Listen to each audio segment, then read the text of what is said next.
श्री सच्चिदानंद सद्गुरु साईनाथ महाराज की जय।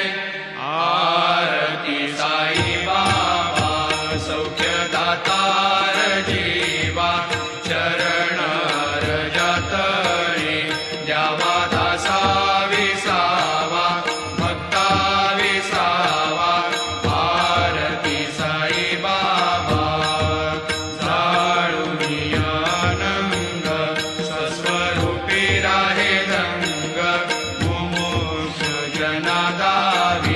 निज डोळा श्रीरंग, डोळा श्रीरंग। आरती साई बाबा जया मनी जैसा भाव, दया तैसा अनुभव। दाविसी दया घना ऐसी तुझी माव, तुझी माव। आरती साई बाबा नाम ध्याता, अरे संस्कृती व्यथा।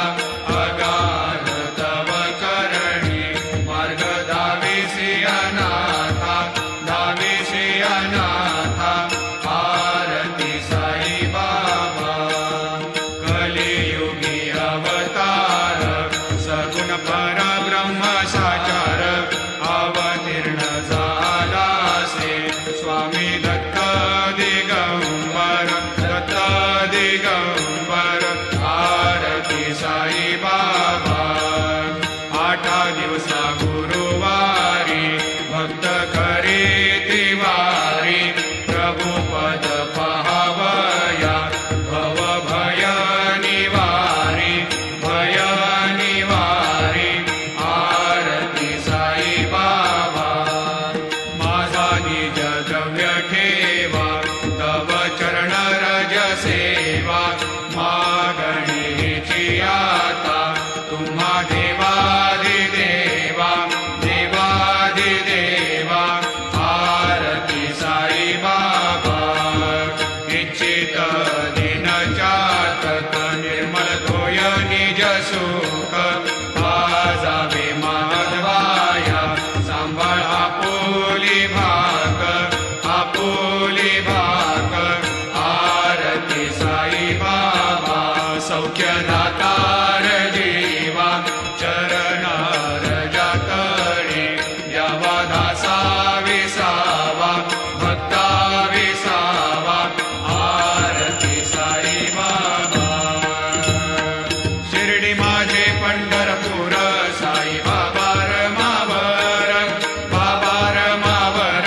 साई बाबा रमावर शुद्ध भक्ती चंद्रभागा, भाव पुंडलिक जागा, पुंडलिक जागा। भाव पुंडलिक जागा। याहो याहो अवघे जन, करा बाबाशी वंदन, साईशी वंदन। करा बाबाशी वंदन, गणू म्हणे बाबा साई। भाव भाव माझे आई, भाव माझे आई, भाव भाव माझे आई। घालीन लोटांगण वंदीन चरण, डोळ्यान पाहिन रूप तुझे। प्रेमी अलंकीन आनंदी पूजिन, भावे वाळीन म्हणे नमा। त्वमेव माता पिता त्वमेव, त्वमेव बंधु सखा त्वमेव। त्वमेव विद्या द्रविणः त्वमेव, त्वमेव सर्वं मम देवदेव। कायेन वाचा मनसेन्द्रियैर्वा बुद्ध्यात्मना वा प्रकृतिस्वभावात् करोमि यद्यत् सकलं परस्मै नारायणायति समर्पयामि। अच्युतं केशवं रामनारायणं कृष्णदामोदरं वासुदेवं हरि श्रीधरं माधवं गोपिकावल्लभं जानकीनायकं रामचन्द्रं भजे। हरे राम राम राम हरे हरे, हरे कृष्ण कृष्ण कृष्ण हरे हरे। श्री गुरुदेवा दत्त अनंता तुला ते कसे रे स्तवावे, अनंता तुला ते कसे रे नमावे। अनंता मुखाचा शिणे शेष गाथा, नमस्कार साष्टांग श्री साईनाथा।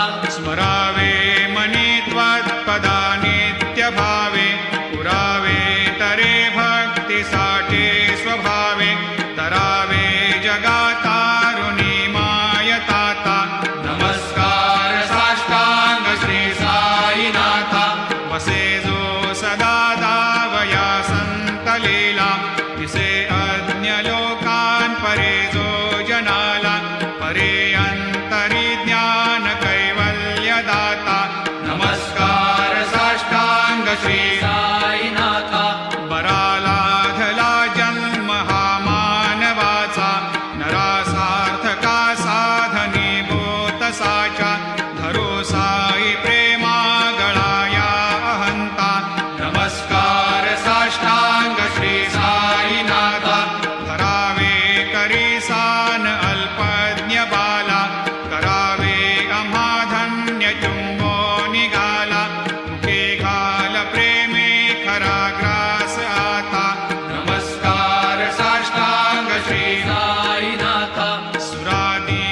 नम्र होता नमस्कार साष्टांग श्री साईनाथ तुझ्या या पदा पाहता गोपबाले सदा रंगली स्वरूपे मिळाले करे रास क्रीडा सवे कृष्णनाथा नमस्कार साष्टांग श्री साईनाथ तुला मागतो मागणे एक द्यावे करा जोडितो दीन अत्यंत भावे भवे मोहनी राज हातारी आता नमस्कार साष्टांग श्री साईनाथ ऐसा येई बासाय दिगंबरा अक्षय रूप अवतारा सर्व हि व्यापक तो श्रुतिसारा अनुसया त्रिकुमारा बाबा येई बा काशी स्नान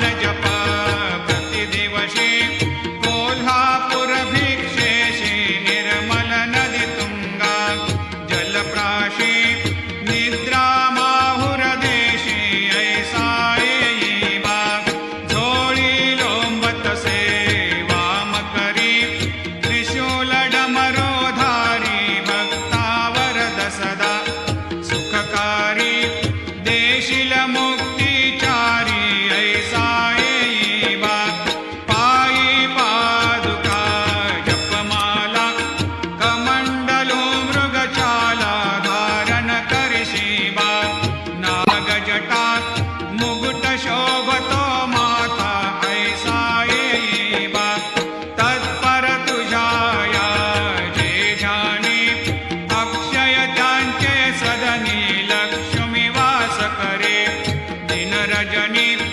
रक्षिसी संकट वारुणी ऐसा येई बा या परिध्यान तुझे गुरुराया दृश्य करी नयनाया पूर्णानंद सुखे एकाया लाविषि हरि गुण गाया ऐसा येई बा साई दिगंबरा अक्षय रूप अवतारा सर्व हि व्यापक तो श्रुतिसारा अनुसया त्रिकुमारा बाबा येई बा सदा सस्वरूपं चिदानन्दकन्दं जगत्सम्भवस्थान संहारहेतुं स्वभक्तेच्छया मानुषं दर्शयन्तं नमामीश्वरं सद्गुरुं साईनाथं भवद्वांतविद्वांसमार्तण्डमीड्यं मनोवागतेतं मुनिर्ध्यानगम्यं जगद्व्यापकं निर्मलं निर्गुणत्वां नमामीश्वरं सद्गुरुं साईनाथं भवाम्भोधिमग्नार्दितानां जनानां स्वपादाश्रितानां स्वभक्तिप्रियाणां समुद्धारणार्थं कलौ सम्भवन्तं नमामीश्वरं सद्गुरुं साईनाथं सदा निम्बवृक्षस्य मूलाधिवासात् सुधास्राविणं तेक्तमप्यप्रियन्तं तरुं कल्पवृक्षाधिकं साधयन्तं नमामीश्वरं सद्गुरुं साईनाथं सदा कल्पवृक्षस्य तस्याधिमूले भवद्भावबुद्ध्या सपर्यादिसेवां नृणां कुर्वतां भोक्तिमुक्तिप्रदन्तं नमामीश्वरं सद्गुरुं साईनाथम् अनेकाश्रुता तर्क्यलीलाविलासै समावेशकृतेशान भास्वत्प्रभावम् अहं भावहीनं प्रसन्नात्मभावं नमामीश्वरं सद्गुरुं साईनाथं सतां विश्रमाराममेवाभिरामं सदा सज्जनैः संस्तुतं सन्नमद्भिः जनामोददं भक्तभद्रप्रदन्तं नमामीश्वरं सद्गुरुं साईनाथम् अजन्माद्यमेकं परब्रह्म साक्षात् स्वयं सम्भवं राममेवावतीर्णं भवद्दर्शनात् सम्पुनीतप्रभोहं नमामीश्वरं सद्गुरुं साईनाथम् श्री साईश कृपानिधे किल नृणां सर्वार्थसिद्धिप्रद युष्मत्पादरजप्रभावमतुलं धातापि वक्ता क्षमः सद्भक्त्या शरणं कृताञ्जलिपुट सम्प्रापितोऽस्मि प्रभो श्रीमत्सायि परेशपादकमलान् न्यान्यच्छरण्यं मम सायिरोपधर रागोत्तमं भक्तकामविबुधद्रुमं प्रभुं माययोपहतचित्तशुद्धये चिन्तयाम्यमर्निशं मुदा शरत्सुधांशो प्रतिमं प्रकाशं कृपातपत्रं तव सायिनाथ त्वदीयपादाब्जसमाश्रितानां स्वच्छायया तापमपाकरोतु उपासनादैवत सायिनाथ स्तवैर्मयोपासनिना स्तुतस्त्वं रमेन्मनोन्मे तव पादयुग्मे भृङ्गो यथाब्जे मकरन्दलुब्धः अनेकजन्मार्जितपापसंशयो भवेद्भवत्पादसरोजदर्शनात् क्षमस्व सर्वान्धपरान्धपुञ्जकान् प्रसीद साये सद्गुरो दयानिधे श्रीसायिनाथ चरणामृतपोतचित्तास् सत्पादसेवनरतः सततं भक्त्या संसारजन्यदुनितोर्धवनिर्गतास्ते कैवल्यधाम परमं समवाप्नुवन्ते स्तोत्रमेतत् पठेद् भक्त्या यो नरस्तन्मना सदा सद्गुरो सायिनाथस्य कृपापात्रं भवेद्ध्रुवम् रुसो मम प्रियाम्बिका मजवरी पिता हि रुसो मम प्रियाङ्गना प्रियसुतात्मजा हि रुसो भगिनी बन्धु हि श्वशुरसासुबायि रुसो न दत्त गुरु साई मामजवरी कधीहि रुसो उसो न सुनबाई त्या मजन भ्रातृजाया पुसो न प्रिय सोयरे प्रिय सगे न ज्ञाते पुसो सुरदना सखा स्वजननाप्त बन्धु पुसो परीन गुरु साई मामजवरी कधीहि रुसो न अबला मूले तरुण रुद्धहीना पुसो न गुरुधा कुटे मजन थोरसाने पुसो न च भले बुरे सुजन साधुहीना पुसो परीन गुरु साई मामजवरी कधीहि रुसो चतुरतत्त्वविद् विबुध प्राज्ञ ज्ञानी रुसो हि विदुषी स्त्रिया कुशल पंडिता हि रुसो महीपते यति भजक तापसे हे रुसो न दत्त गुरु साई मामजवरी कधीहि रुसो कवि ऋषि मुनि अनघषेध योगे रुसो हि गृह देवता निकुल ग्राम देवी रुसो खल पिशाच हि मलिन डाकिने हे रुसो न दत्त गुरु साई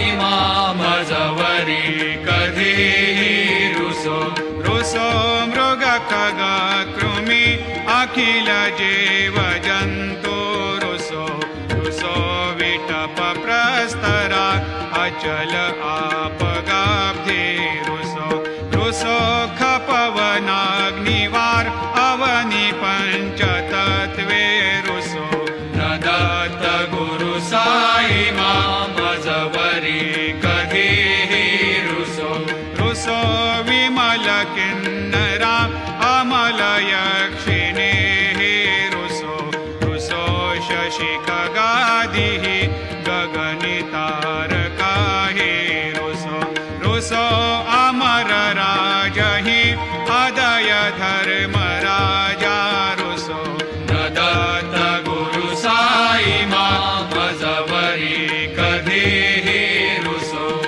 रुसो मन सरस्वती चपलचेतते हि रुसो रुसो वपुदिशाखिला कठिन कालतो हि रुसो रुसो सकल विश्व हि मयि तु ब्रह्म गोलं रुसो न दत्त गुरु साई मामजवरी कधीही रुसो विमूढ म्हणुनी हसो मज नमत्सरा हेडसो पदाभिरुचि उल्हसो जनन कर्दमी नापसो न दुर्गधृतीचा धसो अशिव भाव मागे खसो प्रपंची मन हे रुसो दृढ विरक्ती चित्ती ठसो कुणाची घृणा नसो न च स्पृहा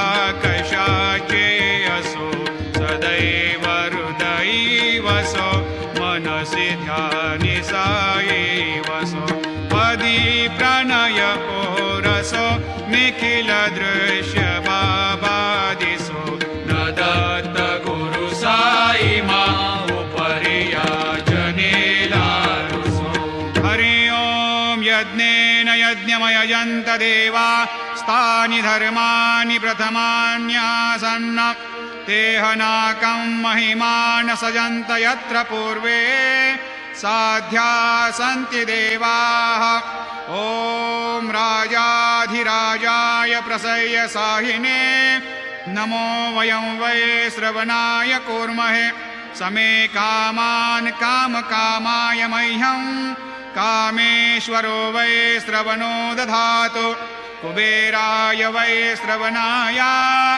महाराजाय नमः ॐ स्वस्ते साम्राज्यं भोज्यं स्वराज्यं वैराज्यं पारमेष्ठ्यं राज्यं महाराज्यमाधिपत्यमयं सम